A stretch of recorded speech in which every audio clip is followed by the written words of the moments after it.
Le bulletin des salaires est l'un des documents le plus confidentiel dans le monde professionnel. C'est pourquoi, lorsque vous avez un problème sur votre bulletin des salaires, vous ne pouvez montrer cela à n'importe qui. Vous ne pouvez montrer cela à n'importe quel employé de votre. C'est pourquoi, dans cette vidéo, je me donne cette lourde charge de partager avec toi des astuces qui te permettront de déceler les erreurs qui peuvent survenir sur ton bulletin. Alors, si tu veux le savoir, reste jusqu'à la fin de cette vidéo. C'est parti.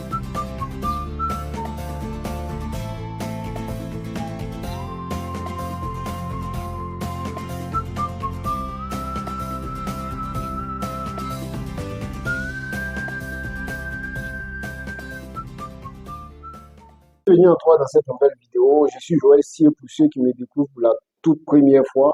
Je suis comptable, je donne des formations en comptabilité, en gestion des payes et aussi je donne des coachings en finances personnelles. Alors si c'est ta première fois sur cette chaîne, n'hésite pas à t'abonner, à activer la cloche de notification afin de ne rien manquer de nos prochaines vidéos. Et aujourd'hui, la thématique que nous allons aborder, c'est le bulletin des salaires. Le bulletin des salaires est l'un des documents les plus confidentiels, comme je le disais en introduction, que tu peux avoir dans ton entreprise. Et vu sa confidentialité, vous ne pouvez présenter ou vous ne pouvez demander à tout le monde en présentant votre bulletin de salaire lorsque vous sur ce bulletin. Dans cette vidéo, je vais partager avec toi les astuces qui te permettront aujourd'hui de déceler facilement les erreurs s'il y en a sur ton bulletin. Alors, le bulletin de salaire est composé de trois grandes parties. Dans un premier temps, vous aurez l'entête.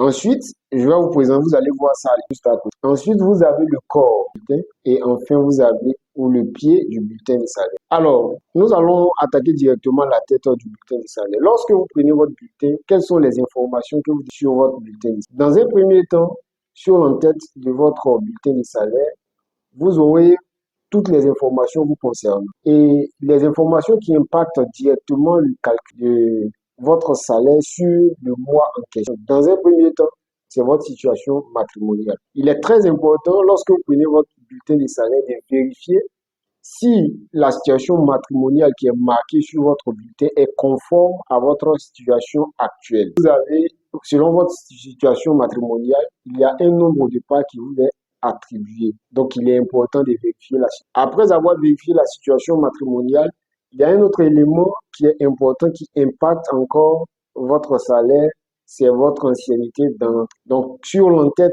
de votre bulletin, vous aurez le nombre d'années que vous avez passé. Donc, c'est en fonction de ça que vous aurez votre primo d'ancienneté. Et la troisième chose, ou le troisième point que vous devez avoir sur l'entête qui impacte directement votre paye, ça sera la catégorie. Votre catégorie professionnelle impacte directement votre salaire. Alors voilà les trois éléments qui sont en tête de votre bulletin. Donc juste après ça, on va maintenant passer au corps. Dans une autre vidéo, je vais partager avec vous comment est-ce qu'on calcule le nombre de parts. Donc chaque secteur d'activité a ses catégories socio-professionnelles. Donc si vous êtes dans le domaine de l'industrie, vous ne devez pas ou vous ne devez pas avoir une catégorie du secteur bancaire. Donc, une fois que vous avez fini ça, comme je l'ai dit, pour ne pas rendre trop longue cette vidéo, passons au corps. Le corps, c'est tout ce que vous avez, toutes les informations concernant le salaire brut qui rentrent dans le calcul de votre salaire. La deuxième partie, ça sera la désignation. Vous devez subdiviser ce corps-là en deux grandes parties. Il y a ce qu'on appelle la cotisation, les cotisations salariales, et il y a ce qu'on appelle les cotisations patronales. Donc, les cotisations salariales, c'est tout ce que vous-même vous payez aux impôts et à la CNPS. Par contre, les cotisations patronales, ce sont des cotisations que votre patron ou que votre employeur fait pour vous.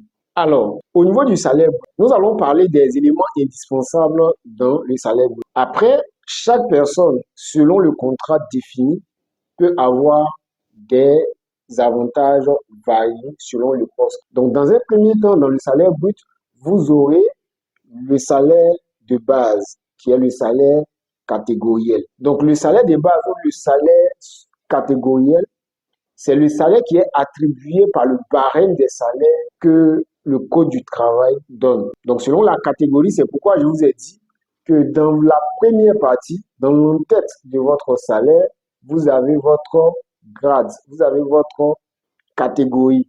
Et c'est cette catégorie-là qui vous permet d'avoir un montant qui est le premier élément de votre salaire, qui est le salaire de base. Ensuite, vous aurez le sursalaire.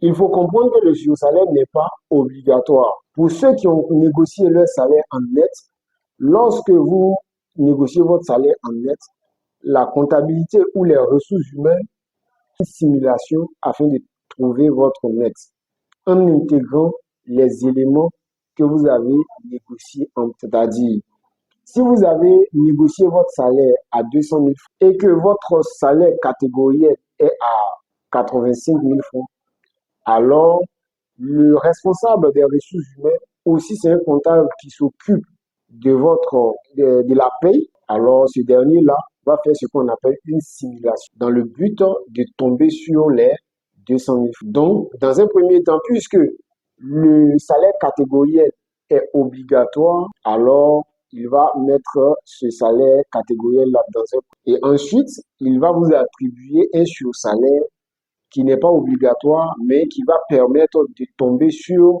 les 200 000 francs comme salaire. Donc, dans cette partie-là, les éléments qu'il faut vérifier, dans un premier temps, c'est le salaire catégoriel. Est-ce que le salaire catégoriel que vous avez, votre salaire de base, correspond au grade qui vous a été attribué, que vous avez vu au niveau de l'entête? Deuxièmement, si vous avez plus de 25 mois dans l'entreprise, ça veut dire que vous avez déjà une prime d'ancienneté qui est aussi obligatoire. Donc, la prime d'ancienneté rentre aussi dans le calcul de votre salaire brut. Vous avez 2%.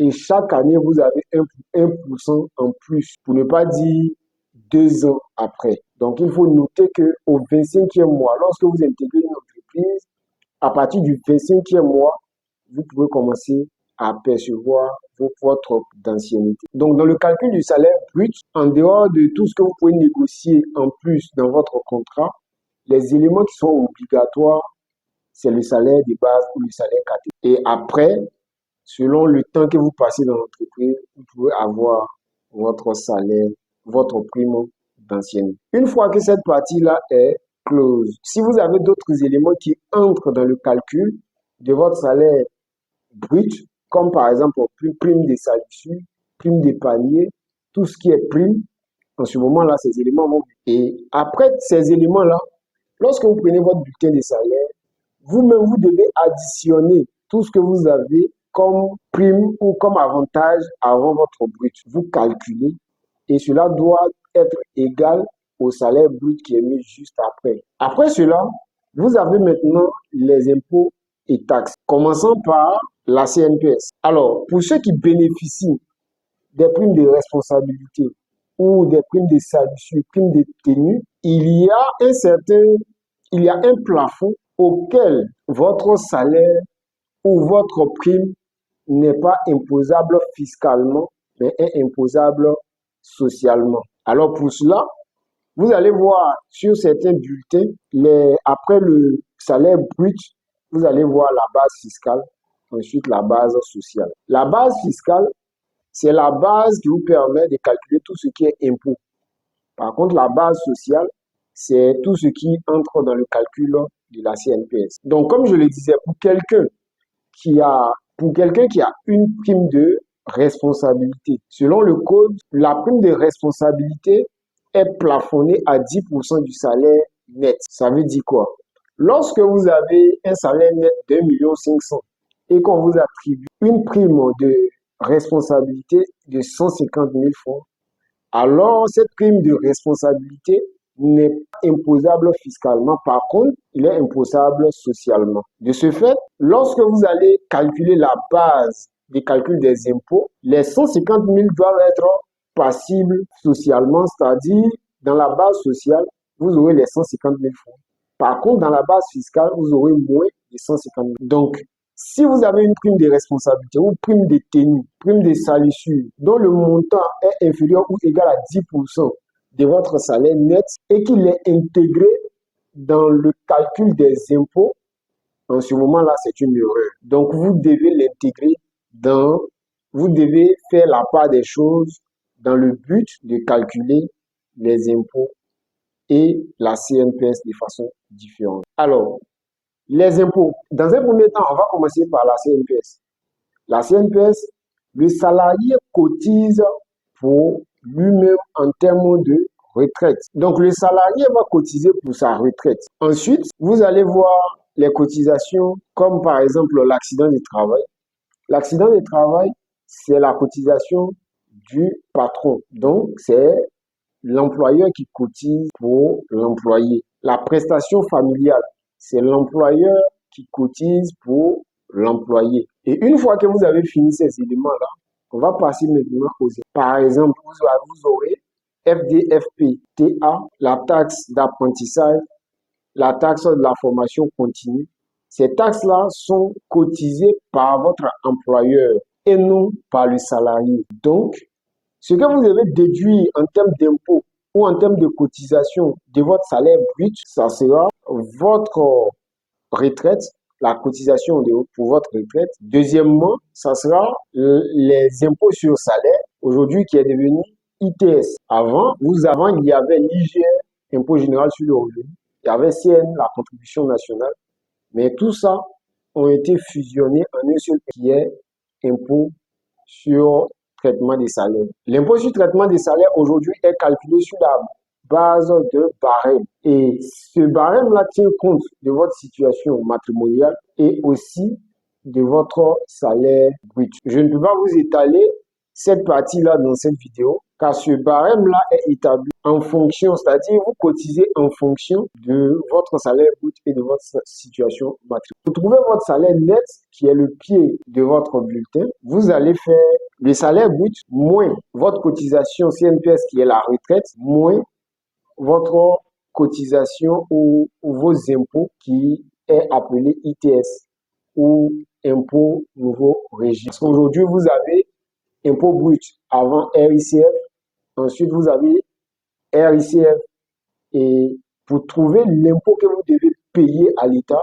vous allez faire impôt brut avant RICF, moins RICF, pour trouver impôt que vous devez déclarer ou que vous devez payer, que votre employeur retient à la source. Donc, ce sont ces deux éléments-là que vous devez déduire de votre brut. Ensuite, une fois que vous avez fini de déduire ça, il y a un élément encore aussi qui est obligatoire. Cet élément-là, c'est là l'indemnité de transport.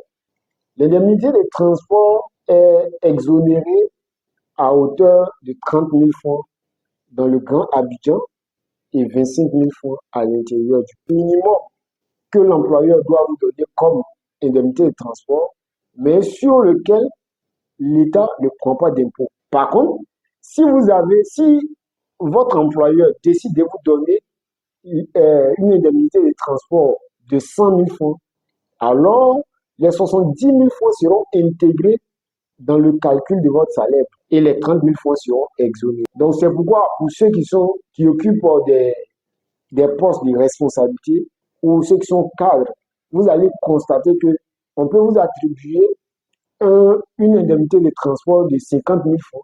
Mais vous allez voir que les 50 000 francs sont repartis en deux tranches. Vous aurez une partie qui sera imposable et une autre partie qui est non imposable. Donc, si vous êtes dans le Grand Abidjan, vous aurez 30 000 francs qui sera non imposable, c'est-à-dire qui sera en bas après les impôts, et puis les 20 000 francs qui seront dans la partie salaire. Alors, voilà un peu ce que j'aimerais partager avec vous. Comment est-ce qu'on peut décider les erreurs sur son bulletin de salaire? Si vous avez des questions concernant le bulletin de salaire, n'hésitez pas à m'écrire en commentaire. Je vous répondrai soit en commentaire ou en inbox, ou ça pourra faire aussi l'objet d'une nouvelle. Si cette vidéo t'a plu, n'hésite pas à me laisser une pouce bleue, car c'est ce qui m'encourage à faire davantage de... N'hésite pas à la partager autour de toi avec tes collègues, parce que je pense que ça pourra aider aussi ceux qui sont à un problème sur ton but pour que tu puisses mieux comprendre. N'hésite pas à t'abonner, active la cloche de notification pour que tu sois informé de nos prochaines vidéos. Sur ce, je vous dis encore merci d'avoir regardé cette vidéo et on se dit à très bientôt pour une nouvelle vidéo. Ciao!